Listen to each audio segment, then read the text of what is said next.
लड़ोगे? देखिए, अगर वो अपने आप को किसान नेता कहता है तो किसी भी गांव में जाके दिखाए, वो अपने हल्के में जाके दिखाए, वो प्रदेश का उप मुख्यमंत्री है, कहीं भी जाके दिखाए, लेकिन जाए बता के 2 दिन पहले बता के जाए मैं फला गांव में वहाँ जा रहा हूँ। अच्छा। फिर पता लगेगा वो किसान नेता है कि किसानों का दुश्मन है।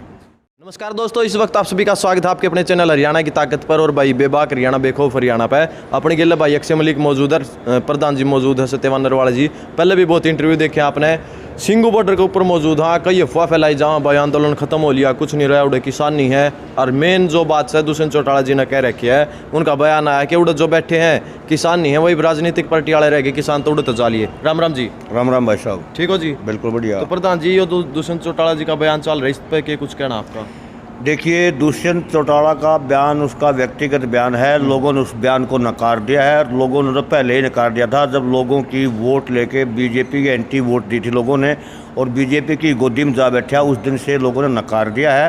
और उसकी बात की कोई वैल्यू नहीं है। ये आंदोलन लोगों के दिल को छू गया है। यहाँ संख्या बल को ना देखा जाए, कितनी संख्या नहीं है, ये देखा जाए कि लोग इस बात को हमारी बात को कितने सही मानते हैं। आज पूरा हिंदुस्तान का किसान और मज़दूर हमारी बात को सही मानता है, बल्कि हिंदुस्तान का यानी पूरी दुनिया का किसान और मज़दूर हमारे साथ है। आरोप लगा है किसानों पर कि भाई ये तो आतंकवादी हैं, ये तो मर्डर कर रहे हैं, ये तो लड़कियां के बदतमीजी कर रहे हैं। कितनी सच्चाई है? इसमें कोई सच्चाई नहीं है। आप खुद जानते हैं, जो आरोप लगाने वाले हैं खुद इन षड्यंत्रों के वो आरोपी रहे हैं। हम तो किसान तो भोला भाला है, हमारे को राजनीति से कोई मतलब नहीं है। हम तो सिर्फ और सिर्फ जिंदा रहने के लिए और आने वाली पीढ़ियों को जिंदा रखने के लिए आंदोलन लड़ रहे हैं। हमें राजनीति से कोई मतलब नहीं है। प्रधान जी, ईब तो नहीं मान रही है बिना तो ऊपर हो गई सरकार, क्यों कर मानेगी? क्योंकि बंगाल का तो रिजल्ट वो भी देख लिया पूरा देश ने। ईब मेन फोकस बताओ किसानों का यूपी के ऊपर है। देखिए, ये हमारी मजबूरी है। 7 महीने से ज़्यादा आंदोलन को चलते हो गए हैं। 7 महीने के आसपास तो यहाँ दिल्ली के बॉर्डर पर ही हो गए हैं। वैसे तो इस आंदोलन को चलते 1 साल के आसपास हो गया है, जब से काले कानून बनाए थे उसी दिन से किसान ऐसा है। अब वो हमारी मजबूरी है राजनीतिक रूप से भी इन लोगों को झटका देना। जैसे बंगाल में इनका सफाया किया है, ऐसे ही यूपी और उत्तराखंड और जो पंजाब और जो 4-5 राज्यों में चुनाव हैं, राजनीतिक रूप से भी इन लोगों को ख़त्म किया जाएगा, क्योंकि ये गंद है, गंद को सफाई करना ही होगा। और भी कई अफवाह उड़ाई जाओ कि भाई संयुक्त किसान मोर्चा इससे में फूट पड़ेगी। कोई फूट नहीं है। ये इन लोगों ने इतने षड्यंत्र रच लिए हैं। सरकार ने रोज़ाना षड्यंत्र पे षड्यंत्र रच रही है। ऊपर वाला परमात्मा हमारे साथ है, इस आंदोलन को चलाए हुए है, ऊपर वाले की कृपा है। ये भला ही कुछ भी कहें, जनता सारी देखती है। कभी इन्होंने आतंकवादी, कभी पाकिस्तानी, कभी कुछ। ये रोज़ाना हमारे को एक नया नाम देते हैं, उससे हमारे को कोई फर्क पड़ने वाला नहीं है। और यहाँ एक अफवाह भी फैला रखी है कि यहाँ के लोग, स्थानीय लोग आसपास के परेशान हो चुके हैं। सारे के सारे स्थानीय लोग हमारे साथ में हैं। 10-5 आरएसएस और बीजेपी के गुंडे हैं, वो यहाँ आते हैं, अफवाह फैलाने का काम करते हैं। लेकिन यहाँ जो किसान है वो बिल्कुल साधारण किसान है, अपनी आत्मा से बैठे हैं आंदोलन को जीतने के लिए। उन्होंने किसी को कोई तकलीफ़ देने का मकसद नहीं है, बल्कि लोगों की तकलीफ़ दूर करने के लिए लोग यहाँ आंदोलन लड़ रहे हैं। दुष्यंत चौटाला जी अपना किसान नेता बताओ, और उनका सीधे तौर पर भी एक और बयान आया है। 600 दिन सरकार में पूरे हो गए हैं 2 दिन पहले।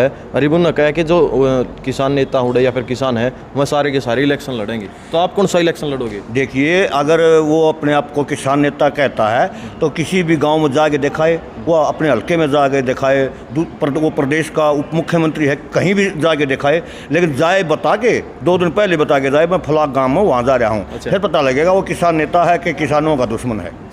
तो अब लास्ट में किसानों ने क्या संदेश देना चाहूँ? भाई, मैं आपके चैनल के माध्यम से सभी किसान भाइयों को और मज़दूर भाइयों को एक संदेश देना चाहता हूं। आप इस तरह ही आंदोलन को एकजुटता से लड़ते रहिए। आप आंदोलन जीत चुके हैं, लोगों का दिल जीत चुके हैं। जब लोग समझ जाते हैं किसी मुद्दे को तो वो जीत हो जाती है। यहाँ संख्या बल का कोई रोड़ा नहीं है। जब संख्या बल की ज़रूरत पड़ेगी तो यहाँ लाखों और करोड़ों में किसान और मजदूर आने के लिए तैयार है। देखिए, इतनी भीषण गर्मी में और इतने काम होने के बावजूद भी यहाँ लाखों की संख्या में किसान और मजदूर डटा हुआ है।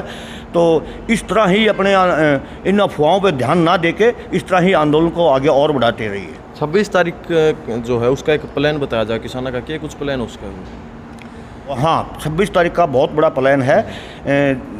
राष्ट्रपति के नाम जितने भी ये गवर्नर हैं उनके माध्यम से रोष मार्च करके रोष प्रकट एक ज्ञापन दिया जाएगा कि जो किसान और मजदूरों के जो विरुद्ध जो 3 काले कानून बनाए गए हैं इनको रद्द किया जाए और एमएसपी का C2